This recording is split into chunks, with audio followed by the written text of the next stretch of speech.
Excelentíssima senhora ministra Rosa Weber, relatora da ADPF 442, demais autoridades, senhoras e senhores.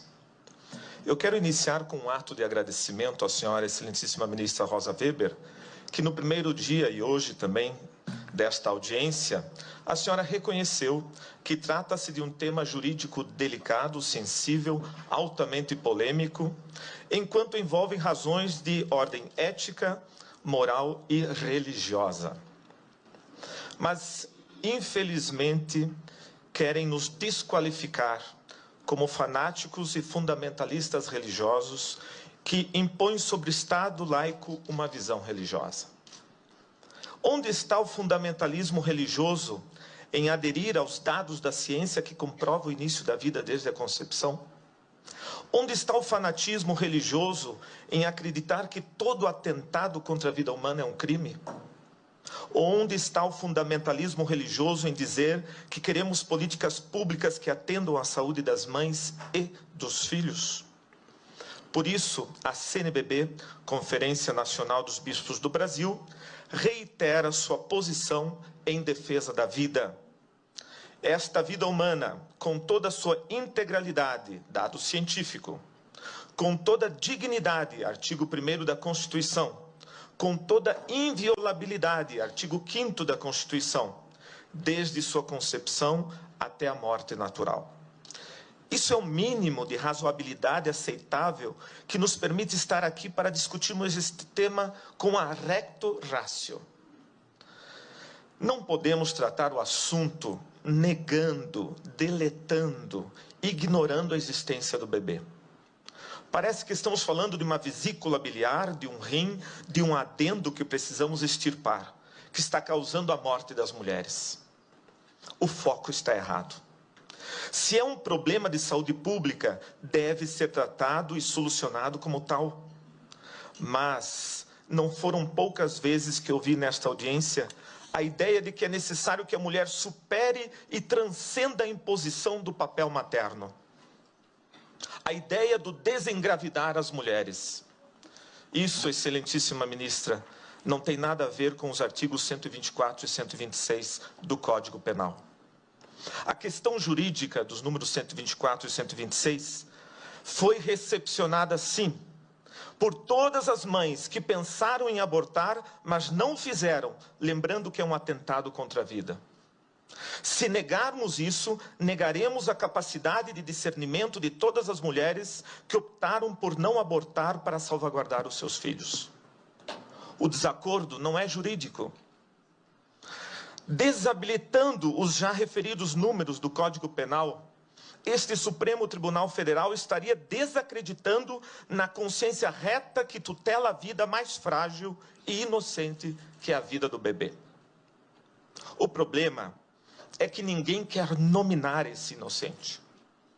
Ele está apagado, deletado dos nossos discursos para justificar esse intento em nome da autonomia e liberdade da mulher. Mas a criança em desenvolvimento, na 12ª semana, é uma pessoa, uma existência, um indivíduo real, único, irrepetível. E provavelmente, naquele momento, a mãe já escolheu o nome para o seu filho.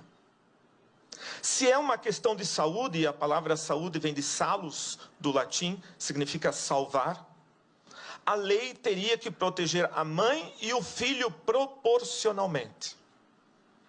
Como este Supremo Tribunal Federal vai explicar a permissão da pena capital a um ser humano inocente e indefeso para justificar a nossa incapacidade de políticas públicas de proteção à saúde reprodutiva da mulher? É assim que o Supremo Tribunal Federal vai garantir a inviolabilidade do direito à vida, dando uma arma chamada autonomia, para que homens e mulheres, no seu bel prazer, interrompam a vida das crianças até a 12ª semana, sem precisar dar nenhuma satisfação do seu intento predatório. Esperamos que não, pois o direito à vida é o mais fundamental de todos os direitos. Por isso, mais do que qualquer outro, deve ser protegido. Ele é um direito intrínseco à condição humana e não uma concessão do Estado. Os poderes da República têm a obrigação de garanti-lo e defendê-lo. E não compete a nenhuma autoridade pública reconhecer seletivamente o direito à vida, assegurando a alguns e negando a outros. Essa discriminação é iníqua e excludente. Então, poderíamos nos perguntar o que fazer? Urge combater as causas do aborto, através da implementação e aprimoramento de políticas públicas que atendam eficazmente as mulheres, nos campos da saúde, da segurança, da educação sexual e entre outros, especialmente nas localidades mais pobres do Brasil. Mas isso não é matéria para ser discutida nessa Suprema Corte, e sim no Legislativo. Em todo caso, eu convido a senhora, excelentíssima ministra Rosa Weber, que antes de tomar sua decisão, conheça pessoalmente ao menos uma das casas pró-vida que começam a se espalhar pelo Brasil. Nelas, a senhora não vai encontrar só mulheres que recepcionaram os números 124 e 126 do Código Penal, mas também encontrará os seus filhos, que elas não abortaram, dizendo: obrigado, porque vocês me deixaram viver. A senhora poderá mostrar ao mundo que nenhuma sociedade democrática está condenada e obrigada a legalizar o aborto por pressões externas. Poderá mostrar que nosso país não se rebaixa para interesses estrangeiros sobre a nossa soberania. Nós também somos capazes de produzir projetos sociais alternativos para ajudar as mães a gerar e cuidar dos seus filhos. Essas iniciativas já estão demonstrando que é muito mais eficaz, menos oneroso ao Estado e altamente salutar às mães. Porque é muito pior dar um trauma a mais a esse drama pelo resto de suas vidas.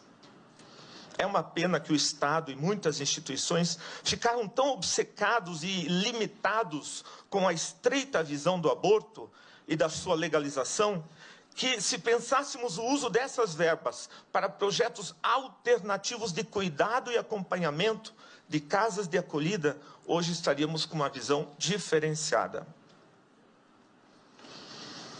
Algumas destas casas, Casa Pró-Vida Mãe Imaculada em Curitiba, Casa Luz em Fortaleza, Casa Mater Rainha da Paz em Canoinhas, Associação Guadalupe em São José dos Campos e muitas outras que eu passei a lista. Nós estamos aqui porque fazemos parte da maioria dos brasileiros que são movidos sim pela fé em Deus, mas também pelo cuidado e defesa da vida. Por essa fé não medimos esforços nos gestos de verdadeira solidariedade, justiça e fraternidade. Pedimos como CNBB que essa Suprema Corte não permita a descriminalização do atentado contra a vida nascente. Em nome de muitas mulheres que infelizmente morreram por causa do aborto, aqui foram lembrados no último dia, são perdas irreparáveis. Mas nesse momento, a minha homenagem é para as crianças que morreram com suas mães. E que não sabemos os seus nomes, mas com certeza suas mães já o sabiam.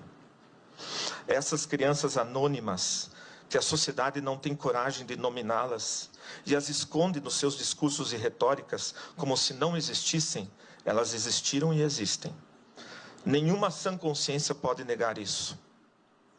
Excelentíssima ministra Rosa Weber, um dia o grito silencioso desses inocentes calará fundo, pois a nossa nação, pátria amada, mãe gentil, sentirá falta da alegria e do sorriso desses filhos que ela não deixou nascer. Permita-nos continuar cantando: dos filhos deste solo és mãe gentil, pátria amada Brasil.